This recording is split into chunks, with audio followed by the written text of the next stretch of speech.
জুবিনে সদায় এটা কথাই মই জুবিন বুলিয়ে মাত্ৰ আগত হেতু কৈ লৈছো হি আমাক সদায় কৈ গৈছিল যে শেষ বুলি ক'লে এটো শেষ নহয় সেই কথাকাৰে মই মনত ৰাখি আজি এই সিনেমা চাব আহিছো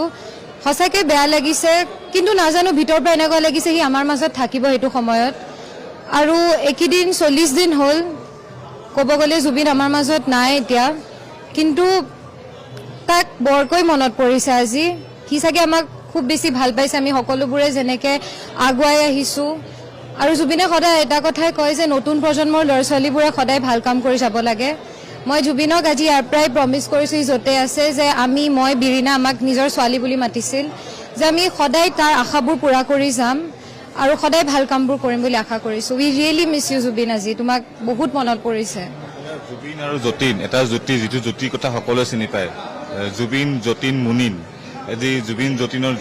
জ্যোতিটোৰ সন্দৰ্ভত আপোনাৰ পিতৃ যিহেতু কি ক'ব কেনেকৈ পাইছিল অকমান যদি স্মৃতি পাপাইটো কৈয়ে গৈ আছে মুনিন বৰ্তাও নাই জুবিনো নাই এতিয়া পাপা খুব অকলশৰীয়া অনুভৱ কৰিছে মই এটাই হাতজোৰ কৰি অসমবাসী ৰাইজক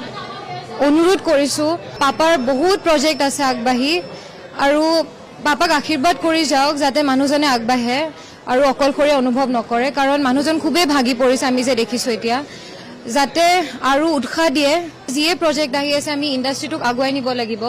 জুবিনে হেতুৱে বিচাৰিছিলে যে ইণ্ডাষ্ট্ৰিটো কেতিয়াও ৰখি নাযাওক হি সদায় কৈছিলে যে দৌৰি দৌৰি যাম অসমীয়া চিনেমা চাম কোনো এখন চিনেমা কেতিয়াও স্পষ্ট কৰি কোৱা নাছিলে তো আমি হেতুৱে আশা কৰিম যে অসমবাসী ৰাইজে যিয়ে চিনেমা নহওক কিয় সবে ভালকে চাই যাওক জুবিন যতে আছে